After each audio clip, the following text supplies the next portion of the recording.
반갑습니다. 로마스입니다. 내란 우두머리.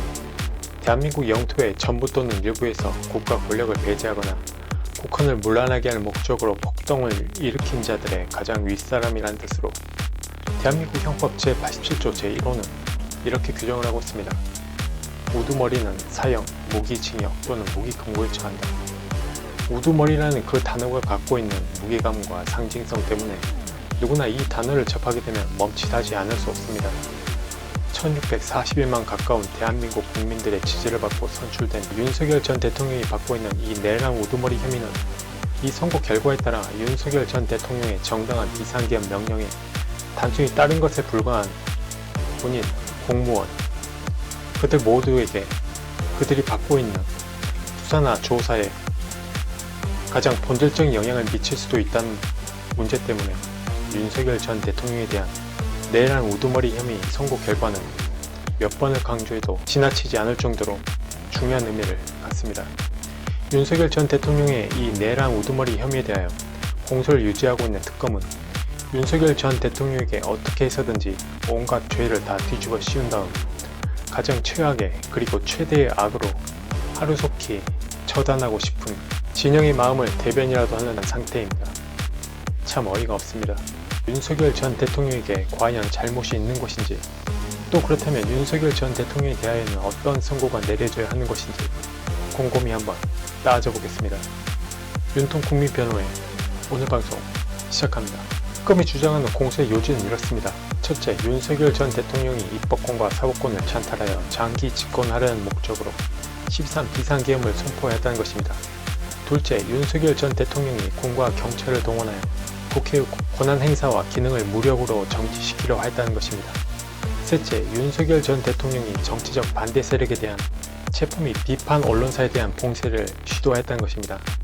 넷째, 국회 무력화 명분으로 부정선거 조작과 선거관리 사무 장악을 위해 군과 경찰을 동원해 중앙선관위 기능을 침해하려 했다는 것입니다. 다섯째, 전두환 노태우 두 전직 대통령의 군사 쿠데타에 비유하며 친위 쿠데타였다는 것입니다. 그러면서 특검이 제시한 이에 대한 근거는 총 6가지입니다. 첫째, 윤석열 전 대통령이 내란을 사전에 모의 계획했다는 것입니다. 둘째, 윤석열 전 대통령이 비상계엄의 불법성을 인식하고 있었다는 것입니다. 셋째, 윤석열 전 대통령이 선포한 포부령 자체가 위헌 위법하다는 것입니다. 넷째, 윤석열 전 대통령이 공경을 동원하여 국회와 중앙선관위를 통제, 봉쇄하였다는 것입니다. 다섯째, 윤석열 전 대통령이 정치인에 대한 체포조를 운용했다는 것입니다. 여섯째, 윤석열 전 대통령이 주요 언론사에 대한 단수를 시도했다는 것입니다. 자, 그럼 하나하나씩 따져보겠습니다. 먼저 윤석열 전 대통령이 내란을 사전에 모의 계획했다는 부분입니다. 윤석열 전 대통령이 내란을 언제 사전 모의 계획했습니까? 옛말에 입이 뚫어져도 말은 바로 하라 했습니다. 비상계엄을 생각했던 것이지 내란을 모의 계획했던 것이 아닙니다. 특검은 윤석열 전 대통령이 김용현 전 국방부 장관과 노상훈 정보사령관은 여인영 전 방첩사령관 등과 함께 2023년 10월 이전부터 비상계엄을 수단으로 한 내란을 준비하였다고 하는데 도대체 무슨 내란을 준비했다고 하는 것인지 그 설명이 없습니다. 내란이 무슨 애들 장난도 아니고 만약 특검이 그렇게 주장하며 공소를 제기한 것이라면 그에 대한 구체적인 실행 계획이라든지 목표, 내란 획책을 위한 준비사항 등에 대한 필요 충분한 제시가 있어야 하는데 재판 내내 특검이 제시한 것이라고는 10월 1일 국군의 날 행사 뒤풀이에서 윤석열 전 대통령이 비상계엄을 언급했다는 사실, 윤석열 전 대통령과는 단 일면식도 없는 민간인 노상훈이 생각나는 대로 적어놓은 수첩의 메모, 당시 방첩사령관이었던 여인영 전 방첩사령관이 자신의 직무와 관련하여 여러 시나리오를 상정해가며 생각나는 대로 수시로 적어놓은 휴대전화 메모, 그리고 비상계엄과 관련하여 수사를 받은 이들이 수사기관에서 일방적으로 진술한 내용뿐 어느 것 하나도 윤석열 전 대통령이 이 사건 내란을 사전에 모의하거나 계획했다는 것을 구체적으로 설명하거나 뒷받침하는 증거는 단 1도 없습니다. 재판 과정을 들여다보면 특검이 하는 것이라고는 여기저기서 긁어 모아온 증거들을 판사에게 던져놓고 이것들이 내란의 증거들입니다 라고 주장하는 것 뿐입니다. 중요한 건 특검이 제시한 증거들은 일반적이고 평균적인 상식을 가진 일반인 누구나 그것을 보았을 때 내란의 증거가 많네요라고 단정하거나 납득할 수 있는 증거는 단 1도 없다는 것입니다. 그저 여기저기서 주워온 조각들을 모조리 판사에게 쏟아부으며 내란의 증거라고 우기는 것뿐입니다. 옛부터 없는 자리에선 나란님도 욕한다고 했습니다. 술자리에서 무슨 얘기를 못합니까? 윤석열 전 대통령도 자신의 생각만큼 국정이 제대로 풀리지 않고 있던 와중에 국군의 날 행사도 잘 마치고 군 장승들과 함께 하는 뒤풀이 자리이고 하니 대통령 앞이라고 경직될 수밖에 없는 군 장승들의 긴장감을 풀어주기 위하여 가벼운 분위기 속에서 허심탄회하게 소견말을 한 것 가지고 그 자리에 참석했던 누군가가 그걸 외부 또는 수사기관에서 언급하자 특검이 비상계엄이란 단어를 내란으로 바꿔 주장한 것에 지나지 않습니다. 또 민간인 노상원 전 정보사령관의 수천 메모 문제입니다. 노상원 전 정보사령관이 김용현 전 국방부 장관과 만남을 가진 걸 가지고 김용현 전 국방부 장관이 비상계엄의 전반적인 실행을 담당한 만큼 노상원 전 정보사령관이 개인적으로 적어놓은 수첩의 메모가 내란을 모의하고 계획하였다는 증거라고 하는데 괜히 그저 생각나는 대로 적어놓은 메모가 어떻게 내란을 모의하고 계획한 증거가 될 수 있는지 특검은 납득이 되도록 설명을 해야 하는데 그런 설명이 없습니다. 만약 노상원 전 정보사령관의 수첩 메모가 내란을 모의하고 계획한 증거로서 신빙성을 가지려면 노상원 전 정보사령관이 12.3 비상계엄사 맡은 역할은 무엇이고 그가 맡은 역할에서 분담한 업무는 무엇이고 그 업무와 노상원 전 정보사령관의 수첩에 적힌 메모와의 상관관계에 대해 구체적인 설명과 입증이 뒤따라야 합니다. 그러나 없습니다. 특검이 주장하는 것이라고는 노상원 전 정보사령관이 김용현 전 국방부 장관과 친분이 있었고 김용현 전 국방부 장관이 노상원 전 정보사령관에게 몇 가지 물어본 것뿐이고 노상원 전 정보사령관이 민간인 신분에서 개인적으로 후배 군인들에게 일정한 대가를 이용해 인사상 도움을 주겠다고 제안한 것뿐입니다. 12.3 비상계엄이나 특검이 주장하는 내란에 있어서 민간인인 노상원 전 정보사령관은 아무런 역할이나 지위가 없었습니다. 단지 김용현 전 국방부 장관과 친분이 있었고 김용현 전 국방부 장관에게 조언을 했다는 이유만으로 어떻게 일개 민간인이 자신이 생각나는 대로 적은 메모가 단지 비상계엄의 실행을 담당한 국방부 장관과 친분이 있다는 이유만으로 내란을 모의하고 계획한 메모로 둔갑할 수 있는 것인지 이런 걸 증거라고 주장할 수 있는 것인지 엄격한 증명력을 요구하는 형사재판의 증거가 맞다라고 생각하고 판사에게 증거랍시고 제출한 것인지 특검의 재판 태도나 행태가 한심해도 너무 한심하다는 생각뿐입니다. 노상원 전 정보사령관이 민간인 신분에서 개인적으로 자신이 생각나는 대로 적은 메모가 단지 비상계엄의 실행을 담당한 국방부 장관과 친분이 있다는 이유만으로 내란을 모의하고 계획한 메모로 둔갑할 수 있는 것인지 바보가 아닌 이상 이런 마치 그때그때 떠오르는 소설 아이디어 같은 것들을 수시로 재미삼아 적어둔 것에 불과한 이런 메모장을 내란을 모의하고 계획한 증거로서의 메모라고 볼 수는 없는 것입니다. 여인영 전 방첩사령관의 휴대전화 메모 역시 마찬가지입니다. 대북 방첩 임무를 맡고 있는 방첩사령부의 사령관이라는 직무의 특성상 다양한 시나리오를 상정하여 어떠한 상황에서도 어떤 결과가 나올 수 있는가를 끊임없이 연구하고 염두에 두어야 합니다. 그래야 어떠한 예측 불가능한 상황 하에서도 부하들로부터 긴급한 보고가 있을 경우 그에 대해 즉각적인 지시를 내릴 수 있기 때문입니다. 그런데 그런 상상 속 시나리오를 가정한 여인영 전 방첩사령관의 개인적인 메모 또한 내란을 획책하고 계획한 메모로 둔갑해 판사에게 제시되었다는 점에서 이 또한 매우 한심스럽고 한심스러울 따름입니다.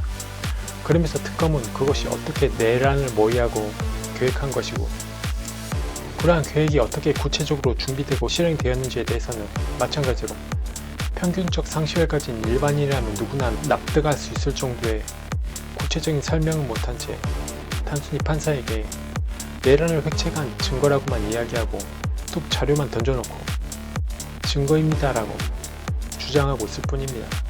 여기서 드러나는 특검의 공통되는 재판 행태가 있습니다. 평균적 상식을 가진 일반인이라면 누구나 납득하고 인정할 수 있을 만큼의 인과관계에 대한 구체적인 입증은 전혀 하지 못한 채 내란입니다라는 가정과 전제하에 그렇게 보이지 않습니까? 라고만 판사에게 호소만 하고 있다는 것입니다.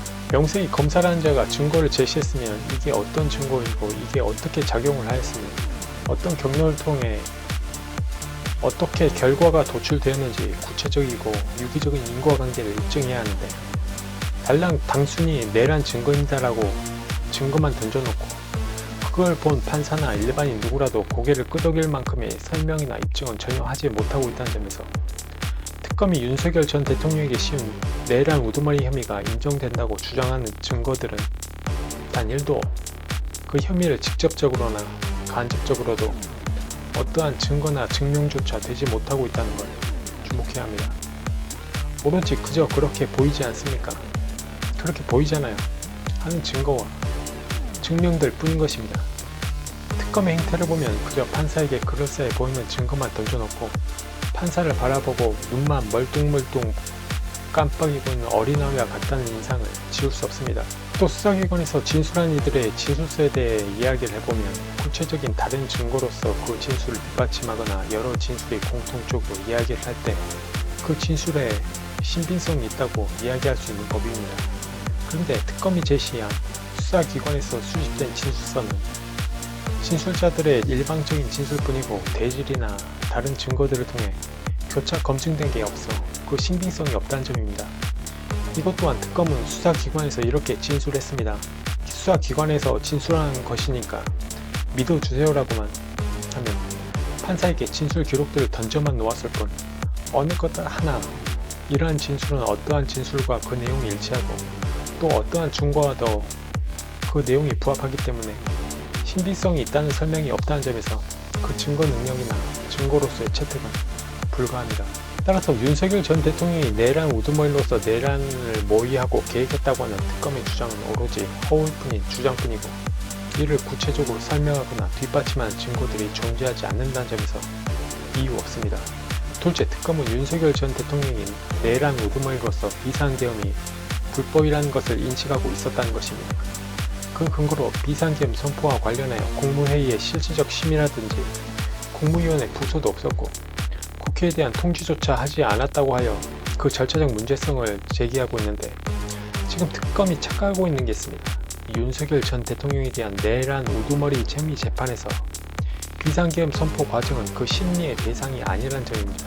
특검은 국무회의 심의 흥결 등을 문제 삼아 이미 다른 사건으로 윤석열 전 대통령을 추가 기소한 바 있고 이에 대해서는 이미 백대현 판사가 판결을 내린 바 있습니다. 그렇다면 이 사건에서조차 특검이 중복하여 국무회의 심의 흥결 등을 문제 삼아 공소를 제기하고 유지하는 것이라면 이는 이중기소에 해당하고 형사소송법 제327조 제3호 공소가 제기된 사건에 대하여 다시 공소가 제기되었을 때에는 판결로서 공소 기각의 선고를 하여야 한다는 규정에 따라 이 사건은 공소 기각 판결되어야 합니다.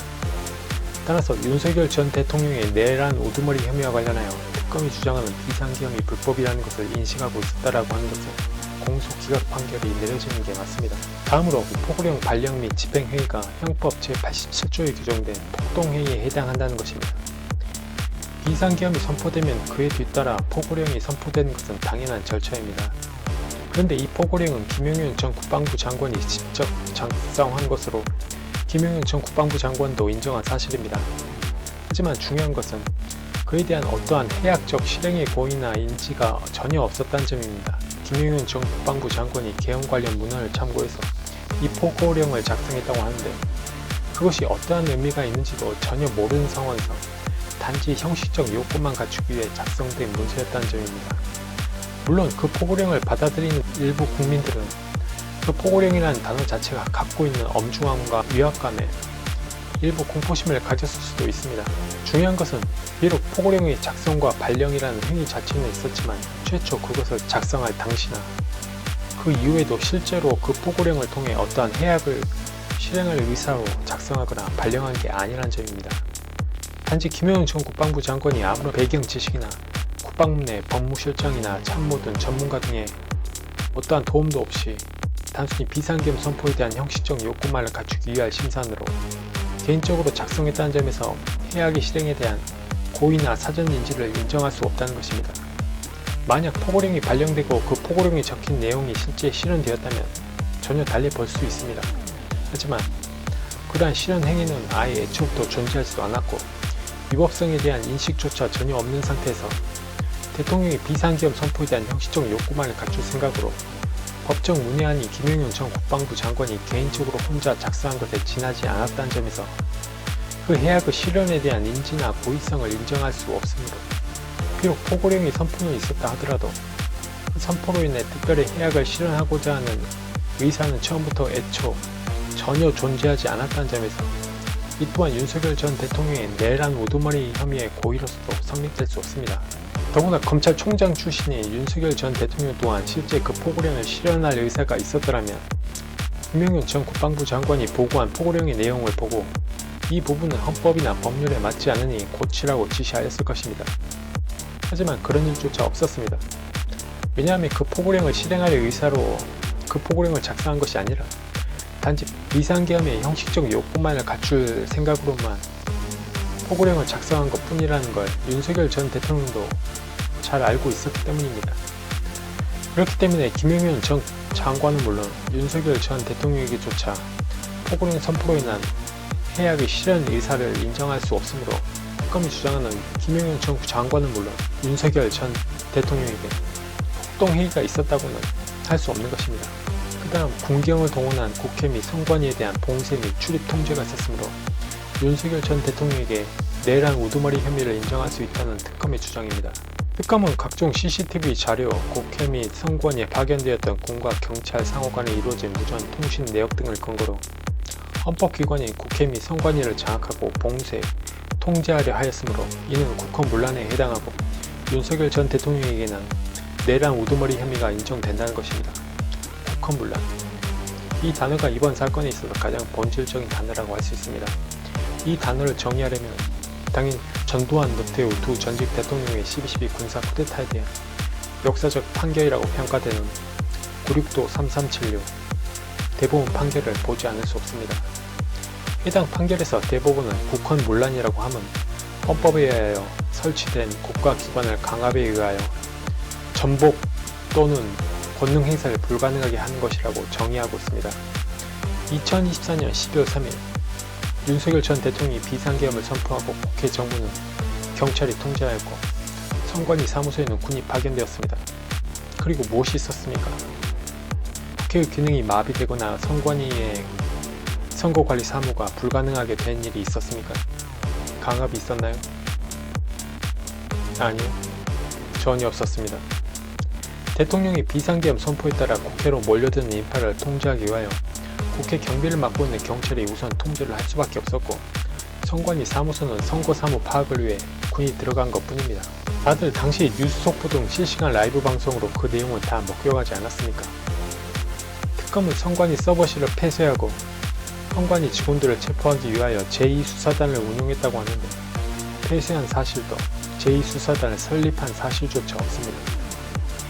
특검은 없는 사실을 마치 있었던 것처럼 개정사실화하여 주장하고 있는데 그것을 명백히 구체적으로 보여주는 증거나 증명이 없다면 오로지 증거와 합리적인 의심이 없는 증명에 의해서만 판단을 내림으로써 당연히 기각시킬 것으로 생각됩니다. 또 곽종근 전 특수전 사령관과 윤석열 전 대통령과의 통화 사이에 안에 있는 인원들을 모두 끄집어내라고 했던 게 윤석열 전 대통령이 국회 본회의장에 있는 국회의원들의 의정 활동을 하지 못하도록 끄집어내라고 한 것이기 때문에 이는 엄연히 건문란에 해당하고 윤석열 전 대통령에 대하여 내란 우두머리 혐의를 인정할 수 있다고 주장할 수도 있습니다. 그런데 재밌는 것은 윤석열 전 대통령과 통화를 했다는 곽종근 전 특수전 사령관조차 자신의 진술에 오락가락한다는 것입니다. 무엇보다 곽종근 전 특수전 사령관이 윤석열 전 대통령을 어떻게 해서든지 내란죄를 몰아쳐단하려고 하는 진영의 사람들과 그들로부터 회유되고 그들과 접촉한 사실이 없이 홀로 일관되게 윤석열 전 대통령이 국회 청사 안에 있는 국회의원들을 끄집어내라고 지시하였다고 진술하는 것이라면 그 진술에 신빙성을 인정할 수 있습니다.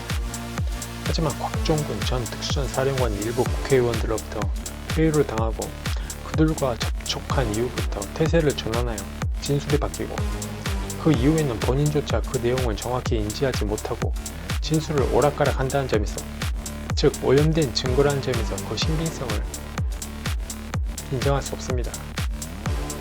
무엇보다 곽종근 전 특수전 사령관의 진술이 신빙성을 가지려면 곽종근 전 특수전 사령관으로부터 국회 내 투입을 지시받은 김현태 전 707 특임 단장과의 진술과 일맥상통해야 하는데, 또 김현태 전 707 특임 단장의 진술과는 정반대의 진술을 오락가락하고 있다는 점에서 그 진술 증거에 증명력을 부여하기에는 어렵다고 보는 게 맞습니다.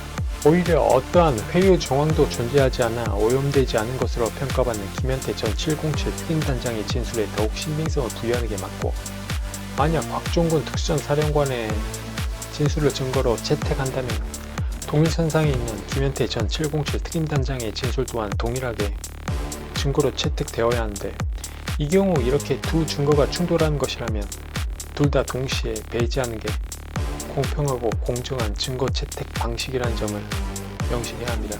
따라서 곽종근 전 특수전 사령관의 진술은 증거로서 증명력이 없고, 무엇보다 오염된 증거로서 그 신빙성을 신뢰할 수 없으므로 그 증거는 기각되어야 하는 게 맞습니다. 다시 강조하지만 국헌문란이 되려면 국가기관에 대한 기능 마비가 전제되어야 합니다. 그런데 국회의 기능이 마비되시도 선관위 사무소의 기능이 마비된 사실이 전혀 없다는 점을 잊어서는 안 됩니다. 경찰이 국회의 출입을 통제할 당시에는 갑작스러운 비상계엄 선포로 인하여 혼란스럽고 어수선한 상황에서 제대로 출입과 통제가 원활하게 이루어지지 못한 것 뿐이지, 국회는 정상적으로 그 활동과 기능을 하고 있었고, 그로써 비상계엄 해제 요구 결의안까지 통과가 되었던 것입니다.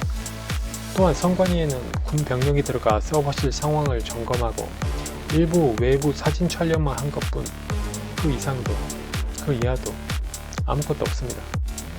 이게 어떻게 국헌문란이 될 수 있는지 특검에게 오히려 되물어야 합니다. 누군가는 그럴 수 있습니다. 국회의 출입을 통제하고 군이 국회나 선관위에 투입된 것 자체가 국헌문란이라고 말입니다. 하지만 경찰이나 군인이 무슨 간첩이나 적군도 아니고, 경찰이 비상계엄 선포에 따른 혼란을 예방하고 질서 유지를 위해 국회 출입을 통제하고 군 병력이 대통령의 비상계엄 선포에 따라 국회나 선관위에 투입되는 것 자체가 왜 국헌문란이 되어야 하는 것인지 묻고 싶습니다. 경찰도 군인도 다 우리 자유 대한민국의 국민들이고 시민들이고 자식들입니다. 적군이 아닙니다. 반란 세력이 아닙니다. 더구나 대통령이 비상계엄령에 따라 자신의 직무 범위 내에서 임무를 수행한 것뿐이고, 그로 인하여 국회나 선관위의 기능이 마비된 사실조차 전혀 없는데 왜 국헌문란의 의미를 그렇게 확대 해석하는 것인지 오히려 되묻고 싶습니다. 모든 형사 절차가 마찬가지지만 구속요건에 해당하는지 여부는 매우 엄격하고 날카롭게 해석되어야 합니다. 형사 절차는 인신구속을 전제로 하고 단순히 민사 절차와 같은 경제적 피해에 국한되지 않고 한 사람의 생명과 신체에 대한 국가적 형벌을 전제로 한다는 점에서 그 범죄가 성립하는지 여부는 합리적인 의심이 들지 않을 정도의 명백하고 구체적인 증거에 따라 엄격하고 엄중하게 판단되어야 합니다. 특검의 무근거적인 무분별한 확대에서 이번 비상계엄 재판에서 재판을 맡을 모든 법관들이 반드시 염두에 두고 경계해야 할 대상입니다. 다시 강조하지만 법률에 그 구체적인 규정이 있지 아니하여 대부분이 규정한 바에 따르면 국헌문란이라고 하면 강압에 의하여 헌법상 국가기관을 전복하거나 그 기능을 마비시켰을 때 성립하는 것이라고 하였습니다. 윤석열 전 대통령의 비상계엄 선포에 따라 경찰이 국회의 출입을 통제하고 군 병력이 선관위 사무소에 투입된 사실이 있지만, 경찰의 국회 출입 통제는 오로지 질서 유지가 목적이었으면 군 병력은 선관위 내부 확인을 위한 목적만 있었을 뿐, 그 어떠한 강압에 의한 기능 말살이나 마비를 의도한 사실이 전혀 없었습니다. 경찰이 국회의 출입을 통제했지만 국회는 정상적으로 운영되고 있었고, 군 병력이 선관위 사무소에 투입되었지만 선관위 내부에 그 어떠한 보존한 시스템에 영향을 준 사실조차 없습니다. 따라서 군경이 국회나 선관위 사무소에 투입되고 출입 등을 통제하려고 했다는 것 자체가 국헌문란이 될 수 없고, 무엇보다 어떠한 강압도 존재하지 않았다는 점에서 특검이 이로 인하여 윤석열 전 대통령에 대하여 내란 우두머리 혐의가 존재한다는 주장은 국헌문란의 법리를 오해하고 잘못 해석 적용한 것이므로 이유 없습니다. 이 점 명백합니다. 그 다음 언론에서 많은 논란을 불러일으켰던 정치인 등에 대한 체포조 운용 관련입니다. 특검은 서로 간에 아무런 연관성이나 유기적 결합성조차 없는 여인영 전 방첩사령관의 휴대전화 메모에서 폭동 체포조 운용 관련 내용이 발견되었다고 하여 노상훈 전 정보사령관의 수첩 내용, 방첩사 관계자 등의 통화 녹음, 윤석열 전 대통령과 홍장훈 전 국정원 제1차장 간의 통화 내용, 여인영 전 방첩사령관과 조지호 전 경찰청장 간의 통화 내용, 홍장훈 전 국정원 제1차장의 자필 메모와 진술 등을 바닥에 잔뜩 쏟아내며 이것이 윤석열 전 대통령이 정치인 등에 대한 체포조를 운용했다는 증거라고 주장합니다. 특검에 한 가지 묻고 싶습니다. 당신들이 제시한 증거에서 어떤 증거의 어떤 부분이 윤석열 전 대통령이 정치인 등에 대한 체포조 운용을 지시한 것이라고 보는 것인지 설명해보라고 말입니다. 여인영 전 방첩사령관의 휴대전화 메모? 어디까지나 방첩사령관으로서 그런 시나리오를 상상해본 것 뿐이지 그것이 구체적으로 실행된 게 어디에 있는지 설명해보라고 되묻고 싶습니다.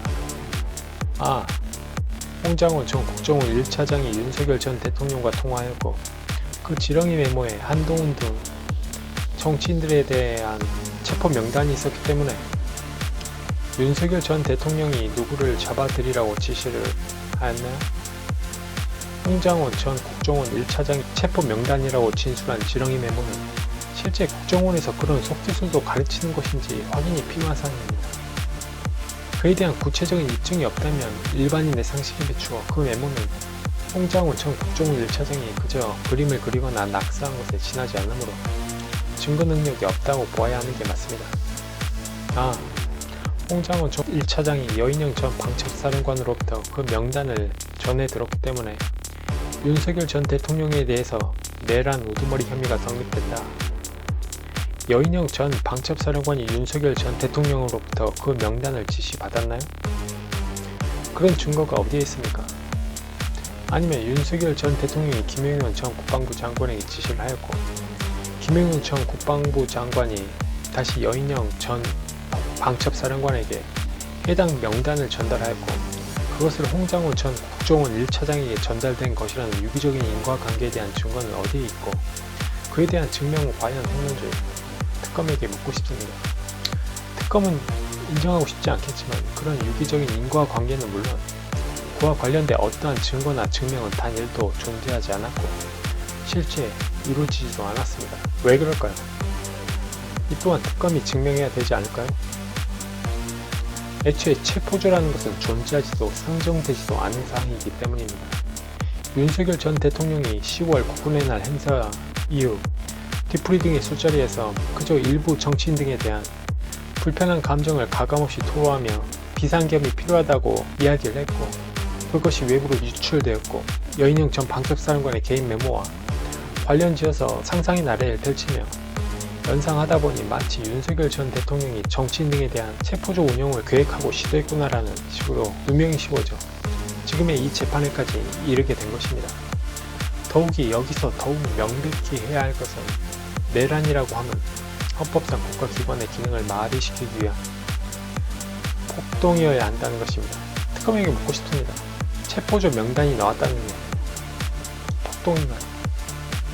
여인영 전 방첩사령관이 홍장훈 전 국정원 1차장에게 체포조 명단을 알려주었다고 주장하는데 만약 그게 진실이라고 가정하고 법리적으로만 검토를 했을 때 누군가가 누군가에게 위치 파악을 요청하는 게 폭행인가요? 협박인가요? 폭동인가요?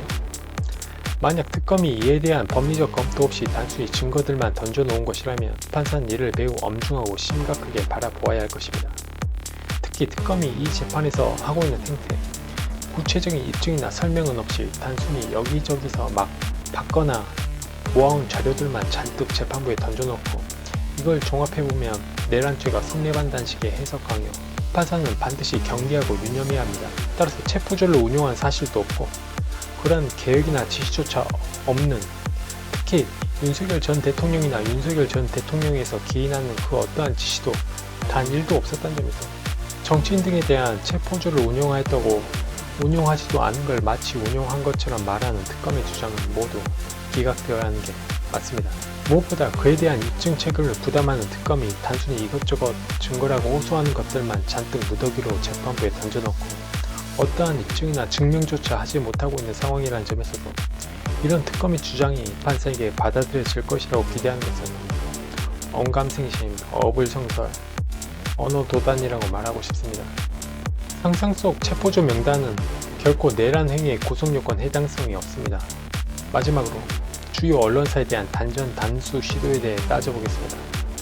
특검은 당시 특전사의 작전 일지와 군인들 간의 통신 통화 내용, 곽종군 전 특수전 사령관 등의 진술 등을 증거로 제시하며 윤석열 전 대통령이 정치적 반대 세력을 제거하기 위해 일공수여단 등 특전사 병력을 투입하여 민주당사를 봉쇄하고 당사 내부에 있던 인원 전부를 강제로 끌어내려 하였고 언론사 단전 단수를 통한 그런 봉쇄를 통해 비상계엄에 반대하는 여론 확산을 차단하려 했기 때문에 윤석열 전 대통령에게 내란 우두머리 혐의가 있다고 합니다. 내란은 그 대상을 그 객체를 헌법상 국가기관에 안정합니다. 민주당사가 헌법기관입니까? 언론사가 헌법에 규정된 국가기관인가요? 도대체가 특검이라는 자들이 법률을 제대로 검토하고 이 사건 공수를 제기한 것인지 매우 의심스럽습니다. 아니면 법원의 법관을 그냥 검사가 올려주는 것만 보고 판단하는 기계라고만 생각해서 이런 수준의 공수를 제기하는 것인지 특검에게 따져보고 싶습니다. 아무튼 민주당사에 대한 특전사 파견이니 언론사에 대한 단전 단수 등 일체의 행위는 내란죄 구성 여건과 아무런 관련이 없습니다. 윤석열 전 대통령의 내란 우두머리 혐의는 무죄입니다. 이러한 점들을 종합해 본다면 첫째, 특검은 윤석열 전 대통령이 입법권과 사법권을 찬탈하여 장기 집권을 하려는 목적으로 12.3 비상계엄을 선포했다는 것인데 이는 특검이 그렇게 보고 싶은 것에 불과하고 더구나 그렇게 볼만한 증거조차 없고 이에 대한 입증마저 이루어지지 않았다는 점에서 이러한 범주에서 윤석열 전 대통령의 내란 우두머리 혐의는 기각입니다. 둘째, 특검은 윤석열 전 대통령이 군과 경찰을 동원하여 국회의 권한 행사와 기능을 무력으로 정지시키려 하였다는 것인데 군과 경찰은 그 어떠한 상황에서도 국회나 선관위의 권한, 그 기능을 무력으로 정지시키려 한 사실이 없고 무엇보다 윤석열 전 대통령이나 윤석열 전 대통령에서 기인한 그 어떠한 직접적인 지시도 전혀 존재하지 않았고 이 또한 특검이 그렇게 보고 싶은 것에 불과하며 이에 대한 증거는 물론 입증조차 전혀 이루어지지 않았다는 점에서 이 역시 이러한 범주에서 윤석열 전 대통령의 내란 우두머리 혐의는 기각입니다. 셋째, 특검은 윤석열 전 대통령이 정치적 반대 세력에 대한 체포 및 비판 언론사에 대한 봉쇄를 시도했다는 것으로 윤석열 전 대통령에 대하여 내란 우두머리 혐의가 인정된다고 하는데 정치적 반대 세력이나 언론사 등은 헌법기관이 아니기 때문에 이는 형법 제87조 내란죄의 구속요건 해당성이 없어서 이 역시 이러한 범주에서 윤석열 전 대통령의 내란 우두머리 혐의는 기각입니다. 넷째, 특검은 국회 무력화 명분으로 부정선거 조작과 선거관리 사무 장악을 위해 군을 동원, 중앙선관위의 기능을 침해하려 하였기 때문에 윤석열 전 대통령에 대하여 내란 우두머리 혐의가 성립된다는 것인데 군인 어느 누구도 중앙선관위의 기능을 침해한 사실이 없고 윤석열 전 대통령 또한 그런 직접적인 지시를 한 사실도 없으며 특검이 제시한 증거만으로는 이에 대한 범죄가 성립되었다고도 볼 수 없으므로 윤석열 전 대통령에 대한 내란 우두머리 혐의는 무죄입니다. 다섯째, 특검은 전두환, 노태우 두 전직 대통령들이 군인으로 재직할 당시 일으킨 12.12 군사 쿠데타를 윤석열 전 대통령의 12.3 비상계엄에 비유하며 친위 쿠데타라고 주장하면서 윤석열 전 대통령에게 내란 우두머리 혐의가 인정된다고 합니다. 그러나 쿠데타는 엄밀히 말하면 국가 반란으로 국가의 체제를 전복시키려 하는 경우에 해당하는 말로서 윤석열 전 대통령의 12.3 비상계엄은 애초부터 종북 반국가 세력 척결의 목적이 있었지 대한민국의 헌정 질서라든지 헌법 체제 자체를 전복하려는 의도나 목적, 계획 등은 전혀 없었으며 이에 대한 증거나 입증이 전혀 이루어지지 않았으므로 특검의 비유는 적절하지 않습니다. 나아가 친위 쿠데타라고 하는 것은 허울뿐인 미사여구일 뿐 이에 대한 구체적인 실행 계획이나 조직, 목표, 역할, 그 행동 강령 등에 대하여 어떠한 증거 제시나 입증조차 되지 않았고 특검이 제출한 증거들만 가지고는 그렇게 볼만한 사정이나 입증이 전혀 이루어졌다 말할 수 없으므로 이 또한 윤석열 전 대통령에 대한 내랑 우두머리 혐의 인정에는 부족한 뿐 증거 불충분으로 무죄입니다. 따라서 윤석열 전 대통령이 받아야 할 선고 결과는 특검은 피고인 윤석열 전 대통령에 대하여 다수의 증거들을 제시하며 윤석열 전 대통령에 대하여 내랑 우두머리 혐의를 주장하고 있으나 설령 그렇게 볼만한 사정이 있다고 하더라도 이를 범죄로 인정할 만한 증거가 충분히 제시되거나 입증되었다고 볼 수 없으므로 피고인 윤석열 전 대통령은 무죄.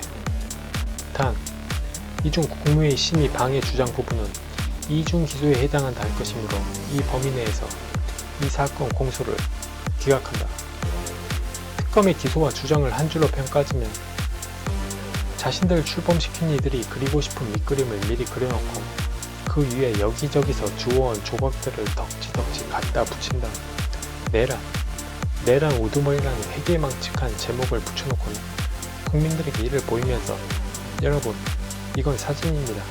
이건 진실입니다. 제가 상상의 나래를 펼친 게 아닙니다 라고 우기는 격입니다. 바보가 아닌 이상 여기저기서 주워온 조각들을 덕지덕지 갖다 붙인 것에 불과한 누더기 그림을 가지고 이게 사진이라고 할 평균적 상식을 가진 일반인은 아무도 없습니다. 그렇게 우기는 아이를 보고 가엾고 측은하게 생각해 우쭈쭈하며 그래 사진이 맞다라고 하는 너그러운 어른 행세를 하는 것이라면 몰라도 누가 보더라도 사진이 아닌데 사진이라고 인정해줄 정상적이고 평범한 평균적 상식을 가진 일반인이 누가 있을 거라고 생각하고 특검은 이런 주장을 하는 것인지 재판 과정을 보면 참으로 한심하고 또 한심하다는 생각을 하지 않을 수 없었습니다. 여기저기서 주워온 조각들을 덕지덕지 붙여 만든 누더기 그림을 보며 사진이라고 우기는 자가 바라는 것은 단 한 가지입니다. 그렇게 해도 사람들이 믿어준다는 것을 알고 또다시 그 수법을 동원하여 이제는 법원을 회유하고 꼬드기려고 하는 것입니다. 만약 그게 성공하여 판사로부터 그건 사진이 맞다라고 인정을 받게 되면 그 누더기 그림으로 인해 누명을 뒤집어 쓴 자를 하루속히 처단할 수 있고 그것이 그의 최종 목표인 것입니다. 그에게서 이 재판의 목적은 그것이 진실이든 아니든 상관없습니다. 오로지 어떻게 해서든지 누더기 그림으로 그 누명을 쓴 자가 하루속히 가장 최단시간 안에 극형으로 선고를 받고 처단되어 이 세상에서 사라지기만 하면 그만인 것입니다. 설령 그 극형이 집행되고 난 뒤에 그게 사진이 아니었다라고 나중에 밝혀지더라도 그에게는 상관이 없습니다. 안중에도 없습니다. 그가 바라는 건 오직 하나, 그저 그 누명을 뒤집어 쓴 자가 하루속히 지금 당장 법원에서 극형을 선고받아 이 세상에서 사라지는 것. 그는 형사법의 제1목표인 신체적 진실 발견은 안중에도 없이 오로지 법원을 차도살인의 수단으로만 삼으려는 그것뿐이기 때문입니다. 특검이 내놓은 증거는 어떠한 사실관계를 증명하거나 밝혀주는 게 아니라 단지 그리고 오로지 그럴 것이라는 것을 인정해달라며 호소하는 취지의 여기저기서 모아온 조각들 뿐입니다. 우리 자유대한민국의 형사소송 절차에 있어서 명백히 규정하고 있는 사항이 있습니다. 바로 의심스러울 때는 피고인의 이익으로, 라틴어로 인두비어 프로레어. 세계 모든 형사법의 대원칙으로서 피고인의 유죄가 합리적인 의심이 없을 정도로 증명이 된 때에 한하여 그 피고인에게 유죄가 선고되어야 하고 그렇지 않다면 그 피고인은 무죄로 추정해야 한다는 것입니다. 형사법은 국가 형벌권을 행사하는 것이므로 그 결과가 매우 치명적인 만큼 그 유죄의 증명과 판단은 매우 엄격하고 엄중하게 이루어져야 하고 합리적인 의심이 들지 않을 정도로 그 죄가 증명되지 못한다면 그 사람에 대한 국가 형벌권 행사는 유보되어야 하는 게 맞고 그렇게 해야 한다는 것입니다. 국가 형벌권의 무분별한 남용을 방지하고 무고한 피고인이 국가 형벌권에 희생되거나 법원이나 판사가 국가 형벌권의 도구로 전락하여 무고한 피고인을 처단하려는 자들의 획책과 권모술수에 놀아남으로써 국가 형벌권이 악용되는 것을 미연에 방지하기 위함입니다. 우리 자유대한민국 헌법은 이를 위해 제27조 제4항에서 형사 피고인은 유죄 판결이 확정될 때까지는 무죄로 추정된다라는 규정으로 이를 명백히 하고 있고, 형사소송법은 제275조에 의해서 피고인은 유죄의 판결이 확정될 때까지는 무죄로 추정된다는 규정으로 명백히 하고 있습니다. 즉 피고인이 유죄라는 합리적인 증명이 되지 않는다면, 다시 말해 피고인에게 죄가 없는 것 같다는 의심이 된다면 결코 유죄가 선고되었어도 유죄로 확정되었어도 안 된다는 것입니다. 윤석열 전 대통령도 마찬가지입니다. 윤석열 전 대통령은 대통령 스스로 비상계엄이 필요하다 판단하고 그 실행을 결단한 것뿐, 그 이상도 그 이하도 없었습니다. 한낱 허심탄회한 술자리에서 오고 갔던 말들이 마치 영화에서나 보듯 그것이 무슨 작당이나 모의를 한 것처럼 꾸며져 그 사람이 술자리에서 그렇게 이야기했다라고 하여 그에게 형사적 책임을 뒤집어 씌워서는 안 되는 것입니다. 형법 제10조 제1항이 사무를 변별하거나 의사를 결정할 만한 능력이 없는 상태에서 이루어진 행위에 대해서는 벌하지 않는 것처럼 말입니다. 100번 양보하여 윤석열 전 대통령이 친위 쿠데타가 목적이었고 장기 집권을 목적으로 이 비상계엄을 선포한 것이었다고 정말 내란의 고의가 있다고 가정을 하여 상상해 본다면 2024년 12월 3일 새벽 1시 국회에서 비상계엄 해제 요구안이 결의되었다고 하더라도 윤석열 전 대통령은 그 결의에 상관없이 그 결의가 되든지 말든지 신경 쓰지 않고 국회 본회의장 안으로 무장한 군인들을 투입시켜 당시 의결에 참여한 국회의원들을 모조리 제압하였을 것이라는, 그게 가장 상식적이고 일반적이고 평범하게 예상할 수 있는 결론입니다. 하지만 전혀 없었습니다. 군인에게 총은 한 몽과도 같고 총알 없는 빈총은 그저 한낱 무거운 쇳덩이에 불과합니다. 만약 친위 쿠데타가 목적이었다면 군인들이 왜 빈총을 들고 간 것이며, 마찬가지로 100번 양보하여 정말 윤석열 전 대통령의 국회의 기능을 마비시키고자 했다고 상상해 본다면 국회의 비상계엄 해제 요구안 결의 직후 다시 2차, 3차 비상계엄을 계속 선포함으로써 국회가 혼란에 빠진 틈을 타 국회 본회의장 안으로 무장한 군인들을 투입시켜 당시 의결에 참여한 국회의원들을 모조리 제압하였을 것이라는 게 역시 마찬가지로 가장 상식적이고 일반적이고 평범하게 예상할 수 있는 결론입니다. 하지만 그런 일은 단 1도 없었고 실행 계획이나 목적조차 없었다는 것은 국회에서 비상계엄 해제 요구 결의안이 통과되고 이루어진 일련의 행위들을 보면 충분히 납득할 수 있습니다. 그럼에도 국회의 기능을 마비시키고자 했다는 고의가 인정될 수 있는 것인가요? 이 모든 건 윤석열 전 대통령에 대한 처단이 제일 목적인 정치적 반대 세력들이 윤석열 전 대통령에 대하여 누명을 씌우면서부터 시발된 것입니다. 공수처, 국가수사본부, 검찰로부터 사건을 넘겨받은 특검이 제시한 그 어떠한 증거에서도 윤석열 전 대통령이 그들이 주장하는 내란 우두머리 혐의를 입증하는 또는 입증할 만한 증거는 단 1도 존재하지 않습니다. 특검이 주장하는 것은 단지 비상계엄을 선포했는데 국회와 선관위에 군을 보냈으니 내란이라는 것뿐입니다. 대한민국 군인이 무슨 적군이나 간첩 세력도 아니고 당시 국회에 입성한 군인들은 단지 대통령의 비상계엄 선포에 따라 국방부 장관의 명을 받아 국회에 들어간 것뿐입니다. 그것뿐입니다. 그 이상도 그 이하도 없었습니다. 반드시 유념해야 할 사항이 있습니다. 그 어떤 방향에서 보더라도 이게 내란이 맞고 내란이 아니라는 합리적인 의심이 전혀 없다면 유죄를 선고하는 게 맞습니다.